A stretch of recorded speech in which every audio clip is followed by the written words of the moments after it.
Welcome back students. देखो, mole concept और structure of atom को पैरेलली कवर कर रहे हैं हम लोग। ठीक है, लास्ट टॉपिक जो हम लोग पढ़ रहे थे स्ट्रक्चर ऑफ एटम का वो था photo electric effect. No, on demand of students बहुत सारा स्टूडेंट मैसेज किया कि क्वांटम मैकेनिकल मॉडल के ऊपर एक सीरीज बनाने के लिए। ठीक है, तो हम लोग पार्ट बाय पार्ट जाएंगे। इसके अंदर 3 टॉपिक कवर करेंगे। एक है डी ब्रोगी इक्वेशन, एक है हाइजेनबर्ग अनसर्टेनिटी प्रिंसिपल और एक है श्रोडिंगर वेव इक्वेशन। ठीक है, और इन डेप्थ कवर करने के लिए हमको ब्रेक करना पड़ेगा। ठीक है, तीनों टॉपिक को तो हम एक एक टॉपिक के ऊपर एक एक वीडियोस बनाएंगे। आज का जो टॉपिक है वो है डी ब्रोगी इक्वेशन।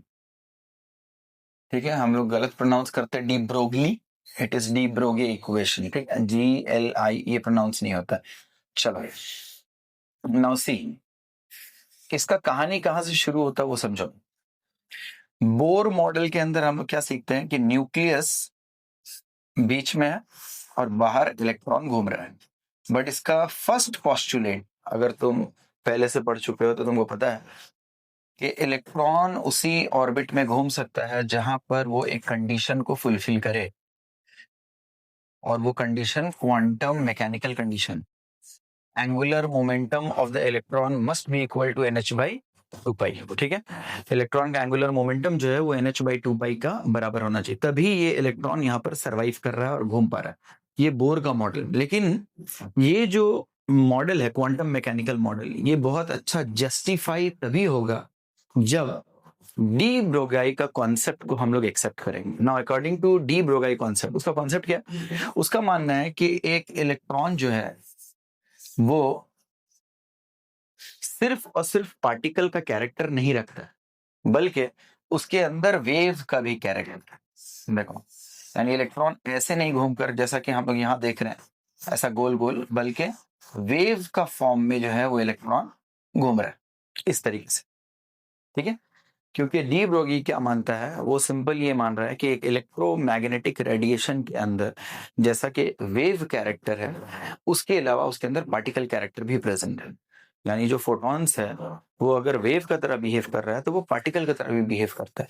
अगर इस चीज को हम लोग प्रूव माने, इस थीसिस को, इस थ्योरी को अगर हम लोग सही माने, तो फिर एक पार्टिकल के अंदर भी वेव का कैरेक्टर होगा। अगर वेव के अंदर पार्टिकल का कैरेक्टर हो सकता है तो फिर पार्टिकल के अंदर वेव का कैरेक्टर भी हो। यानी इवन हम लोग का जैसा बॉडी जो एक पार्टिकल कैरेक्टर है डोमिनेंटली, उसके अंदर भी वेव का कैरेक्टर पाया जाएगा। तो इलेक्ट्रॉन जो है उसको हम लोग क्या मानते हैं? पार्टिकल। क्यों? क्योंकि नील बोर का सारा थ्योरी जो है वो उसमें उसको पार्टिकुलेट नेचर अज्यूम किया। बट अकॉर्डिंग टू डी ब्रोगाई वो क्या मानता है कि कोई भी पार्टिकल के अंदर वेव का भी कैरेक्टर। तो अगर हम एक इलेक्ट्रॉन को ऐसा गोल गोल पार्टिकल जैसा नहीं मान के एक वेव माने, तो देखो एक वेव में ये जो टॉप पोजीशन देख रहे हो क्रेस्ट, यहां से यहां तक का जो डिस्टेंस है इसको क्या बोलते हैं हम लोग? लैम्डा। वेवलेंथ बोलते हैं हम लोग। मान लो यहां से यहां तक ये एक वेवलेंथ है, ठीक है, फर्स्ट वेवलेंथ। फिर यहां से यहां एक वेवलेंथ होगा, फिर यहां से यहां एक वेवलेंथ होगा, फिर यहां से यहां एक वेवलेंथ होगा। अगर एक एटम के अंदर हम लोग देखें कि ऐसा कितना वेवलेंथ पॉसिबल है एक सर्कुलर ऑर्बिट में, तो आंसर है एन लैम्डा। कितना वेवलेंथ बन सकता है? N lambda. नंबर पता है, बहुत सारा नंबर होता है, 1 2 3 4 5 डॉट डॉट डॉट, बहुत सारा नंबर, तो हम उसको मान लिए एन लैम्डा। और अगर इस एटम का न्यूक्लियस से लेकर यहां तक का डिस्टेंस को आर मान लो, तो फिर देखो ये जो पूरा सर्कुलर पाथ है इसका सरकमफ्रेंस कितना आ जाएगा? 2πr। ठीक है, नाउ दिस 2πr, ये जो सरकमफ्रेंस है इसका, और ये जो वेव ऐसे करके टर्न करके पूरा सर्कुलर पाथ में घूम रहा है, दैट इज इसका डिस्टेंस है n into lambda, that must be equal. यानी अकॉर्डिंग टू डी ब्रोगाई ये बोल रहा है 2πr must be equal to n into lambda. ये कंडीशन है। ठीक है, इस कंडीशन को अभी फिलहाल याद रखो। हम लोग आते हैं वापस। चलो एक और चीज देखो, डी ब्रोगाई इक्वेशन कहां से आया? According to Albert Einstein, E is equal to mc square, and according to Planck's quantum theory, E is equal to h nu। तो दोनों ही एनर्जी का इक्वेशन है, तो हम लोग इसको इक्वल कर देते हैं। mc square is equal to h nu, और mc square is equal to h, और न्यू का मतलब पढ़े हम लोग c बाई लैम्डा। यहाँ से एक c और एक c कैंसिल होंगे, लैम्डा को ऊपर कर दो, lambda will be equal to h by m into c. तो ये जो इक्वेशन है किसके लिए वैलिड है? ये वैलिड है इलेक्ट्रोमैग्नेटिक रेडिएशन के लिए। बट डी ब्रोगाई इसके अंदर एक नया चीज क्या डेवलप कर दिया कि जैसे एक वेव के अंदर, अगर वेव के अंदर वेव का कैरेक्टर है तो वो लैम्डा से रिप्रेजेंट किया जाता है, लेकिन इस इक्वेशन में मास भी प्रेजेंट है, यानी पार्टिकल का कैरेक्टर। तो अगर वेव, इलेक्ट्रोमैग्नेटिक वेव के अंदर पार्टिकल का कैरेक्टर हो सकता है, तो पार्टिकल के अंदर भी वेव का कैरेक्टर हो सकता है। तो कोई पार्टिकल का वेलोसिटी को हम क्या मानते हैं? वी। तो इसी इक्वेशन को थोड़ा मॉडिफाई कर देते, तो lambda is equal to H by m into जो इलेक्ट्रोमैग्नेटिक रेडिएशन का वेलोसिटी था उसको पार्टिकल का वेलोसिटी से रिप्लेस कर दी। Lambda is equal to H by M v. देखो यही है वो फेमस इक्वेशन जिसको हम बोलते हैं डी ब्रोगाई इक्वेशन। ठीक है, ये डी ब्रोगे इक्वेशन के नाम से हम लोग जानते हैं। नाउ इस चीज को अगर जस्टिफाई करना है तो ध्यान से देखो एक चीज, 2 pi r is equal to N lambda. वो बोले कि बोर का मॉडल बेटर जस्टिफाई कब होगा? जब ये कंडीशन तुमको दिख जाए, ये वाला कंडीशन अगर हम लोग को मिल जाए। ठीक है, तो ये कंडीशन को हम लोग कैसे प्रूव कर सकते हैं? बहुत सिंपल तरीके से। जो क्वांटम का कंडीशन है वो क्या है? M V R is equal to N H by 2 pi. देखो इसी को यहाँ लेके चलते हैं, ये 2 पाई को ऊपर कर दो, एम वी को नीचे। सो 2 पाई आर जो है वैसे ही रहेगा, 2 pi r is equal to ये हो जाएगा NH, और ये जो MV है इसको नीचे हो गया MV। अब बताओ H बाई MV, ये H बाई MV को क्या बोलते हैं हम लोग? लैम्डा। सो यहाँ से 2 pi R is equal to N जैसा है रहने दो, और H बाई MV का जगह लैम्डा पुट कर दो। देखो 2 pi R is equal to N lambda. ये जस्टिफाई हो गया कहां से? From MVR is equal to NH by 2 pi से।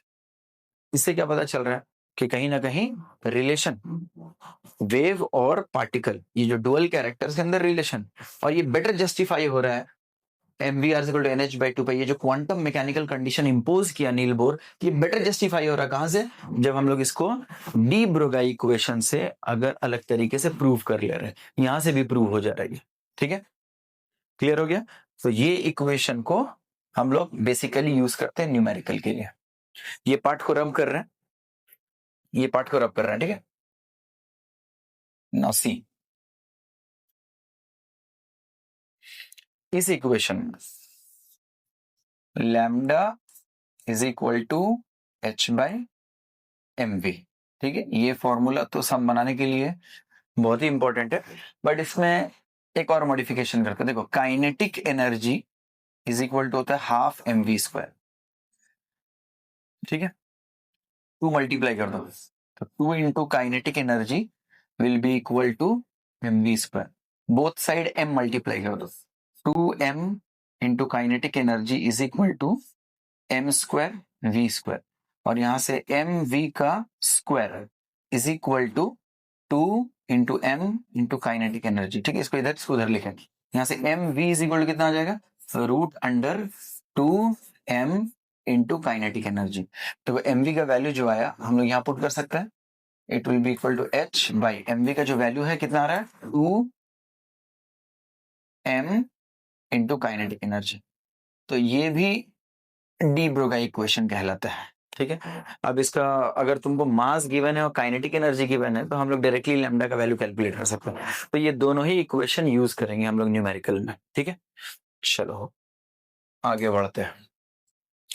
देखो यहाँ पर एक क्वेश्चन है, calculate the wavelength of an electron moving with a velocity of 2.05 into 10⁷ metre per second. तुमको क्या निकालना है? वेवलेंथ। तो हम लोग सिंपली फॉर्मूला अप्लाई करेंगे, lambda is equal to h by M V. ठीक है, देखो क्या डेटा गिवन है, वेवलेंथ निकालना है, वेलोसिटी इज गिवन।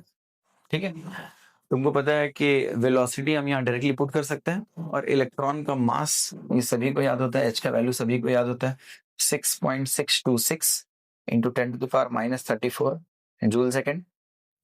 मास कितना होता है? 9.1 इंटू 10⁻31 kg, और वेलोसिटी का वैल्यू दिया 2.05 इंटू 10⁻7 मीटर पर सेकेंड। इसको कैलकुलेट करो, और जो भी इसका आंसर आएगा कमेंट बॉक्स में लिख दो। ठीक है, now the mass of an electron is 9.1 into 10⁻31 kg। ठीक है, if it's kinetic energy is this much calculate its wavelength. तो इसको दो तरीके से तुम बना सकते हो। एक तो सिंपल ये है कि तुमको अगर काइनेटिक एनर्जी का वैल्यू गिवन है तो हम लोग को पता है काइनेटिक एनर्जी होता है half M V square. So half M V square का वैल्यू गिवन है कितना, 3 इंटू 10⁻⁻25। ठीक है, तो यहाँ से 2 मल्टीप्लाई कर देंगे, ठीक है, और v का वैल्यू कैलकुलेट करेंगे डायरेक्टली। कितना आएगा बोलो, रूट अंडर 2 मल्टीप्लाई होगा 3 2 6 इंटू 10⁻⁻25 बाई m को नीचे कर दो, मास ऑफ इलेक्ट्रॉन कितना होता है 9.1 इंटू 10⁻31 kg। सॉल्व करेंगे, v यहाँ से निकाल, जो भी तुम्हारा वेलोसिटी आएगा उसके बाद हमको क्वेश्चन में क्या बोला है, वेवलेंथ निकालने। जब v पता है तुमको तो फॉर्मूला अप्लाई करेंगे, lambda is equal to h by M V. तो यहाँ पुट कर दो, यहाँ से निकाले, सॉल्व करो, लैम्डा निकालो, इसका आंसर भेजो, कमेंट बॉक्स में आंसर भेज दो। इसको एक और तरीके से भी बना सकते हैं, अभी अभी हम लोग पढ़ रहे थे यहाँ जस्ट यहाँ पर कि ये भी फॉर्मूला है रेडीमेड, उसको लगा सकते हैं। तो लैम्डा इज इक्वल टू, ये डायरेक्टली लगा दो, h root under 2m into kinetic energy, 2m kinetic, सब सारा ही वैल्यू गिवन है, देख लो। मास ऑफ इलेक्ट्रॉन तुमको पता है, पुट कर दो, काइनेटिक एनर्जी पुट कर दो, सॉल्व कर दो। तो ये दोनों में कोई भी मेथड अप्लाई करो, आ जाएगा आंसर। ठीक है, चलो इसको ट्राई करो, इजी क्वेश्चन है, ट्राई करना, ट्राई करके कमेंट बॉक्स में आंसर लिखना है इसमें। ठीक है, नेक्स्ट देखो ये क्वेश्चन है, the de Broglie wavelength of an electron in the fourth Bohr orbit is.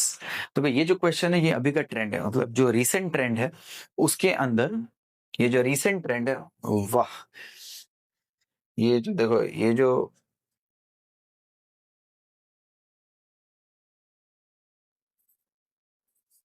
ये हम लोग भारत के अंदर कुछ स्पेसिफिक जाति का कीड़ा है, बोर्ड से बहुत ज्यादा उसको प्यार है, इसीलिए उसमें आते रहता है, अट्रैक्ट होते रहता है। कोई बात नहीं, नेक्स्ट जन्म में जब ये कीड़ा पैदा होगा तो कोई ना कोई साइंटिस्ट बन के पैदा होगा। ठीक है, चलो देखो, ये अभी रिसेंट ट्रेंड देखोगे, 2020 के बाद से जेईई मेंस में इस टाइप का क्वेश्चन पूछा जा रहा है। पहले तो बड़ा सिंपल आता था, जैसे प्रीवियस तुम देखे, ये अभी एक नया ट्रेंड का क्वेश्चन है और कई शिफ्ट्स में तुमको मिलेगा जेईई मेंस में। देखो इस क्वेश्चन में हमको दो चीज को कनेक्ट करना है। एक हमको बोला वेवलेंथ निकाल के दिखाओ इलेक्ट्रॉन का फोर्थ बोर ऑर्बिट में, यानी बोर से कनेक्ट करने के लिए दिया। तो हम लोग ऑलरेडी जानते हैं कि हम लोग तो स्टार्ट ही किए, डी ब्रोगाई का कॉन्सेप्ट स्टार्ट कहां से हुआ, बोर का ही कॉन्सेप्ट को जस्टिफाई किए वहां से। तो according to Bohr's atomic theory, तुमको पता है mvr is equal to, sorry 2πr is equal to, जो हम लोग थ्योरी पढ़ रहे थे उसका, उससे हम लोग क्या निकाले थे, 2πr is equal to N lambda. ये मर्ज किए थे हम लोग, याद होगा, 2πr is equal to N lambda, यहां से स्टार्ट किए थे हम। अब देखो हमको क्या निकालना है, वेवलेंथ। रेडियस का फॉर्मूला क्या होता है बोर ऑर्बिट में, n square a not upon z है। ठीक है, ये होता है रेडियस निकालने का फॉर्मूला। नाउ ये पर्टिकुलर क्वेश्चन के लिए जो बोर का ऑर्बिट है वो है फोर्थ, तो हम लोग r इज इक्वल टू क्या लिख सकते हैं, 4 का स्क्वायर a नॉट बाई 1।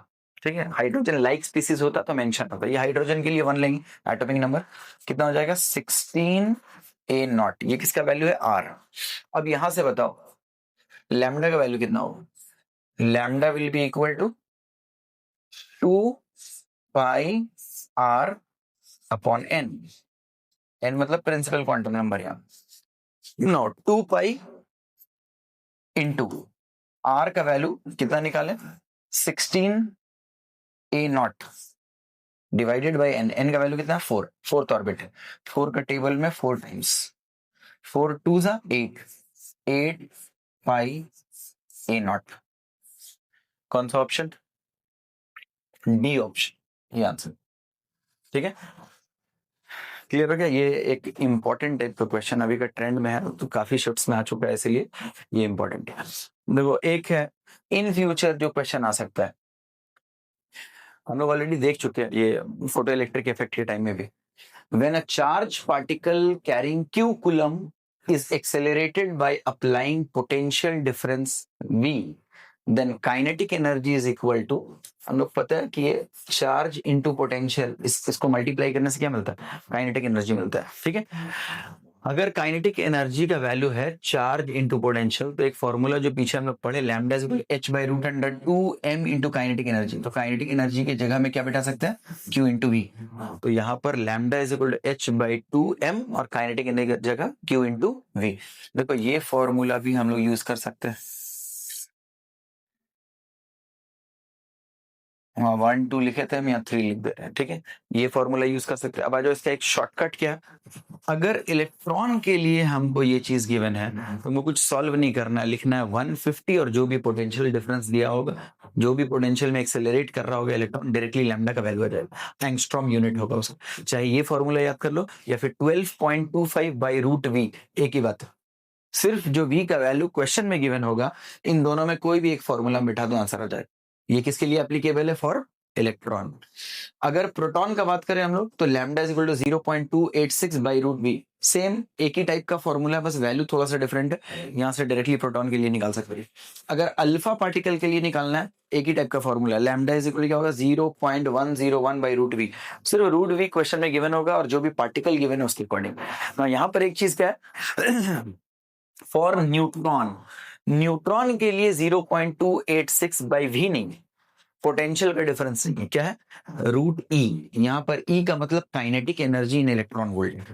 ठीक है, क्यों, क्योंकि न्यूट्रॉन न्यूट्रल होता है और इलेक्ट्रिक पोटेंशियल का डिफरेंस अगर क्रिएट किया हम, तो उसके अंदर ये एक्सेलरेट नहीं करता न्यूट्रॉन, क्योंकि वो तो खुद ही अनचार्ज पार्टिकल, उसमें कोई चार्ज प्रेजेंट नहीं है। ठीक है, तो वहां पर हम लोग क्या लिखेंगे, इलेक्ट्रॉन वोल्ट में उसका जो एनर्जी गिवन होगा, अगर जूल में गिवन है तो उसको कन्वर्ट कर लेंगे, तुमको पता है कन्वर्जन टेक्निक 1.6 इंटू 10⁻19, तो फिर उसको कन्वर्ट करो और यहाँ पर वैल्यू पुट करो और सॉल्व कर दो। तो ये 1 2 3, ठीक है, और 4 इलेक्ट्रॉन, प्रोटॉन, न्यूट्रॉन और अल्फा पार्टिकल, चारों का ये शॉर्टकट फॉर्मूला है जो तुम लर्न कर सकते हो। जैसा भी क्वेश्चन आएगा जस्ट वो वैल्यू पुट करेंगे, सॉल्व करेंगे और आंसर आ जाएगा। ठीक है, तो तुम देखो डी ब्रोगाई जो है, ये बंदा स्टार्ट किया है क्वांटम मैकेनिकल मॉडल को दूसरी तरीके से सोचने, एकदम डिफरेंट तरीके से।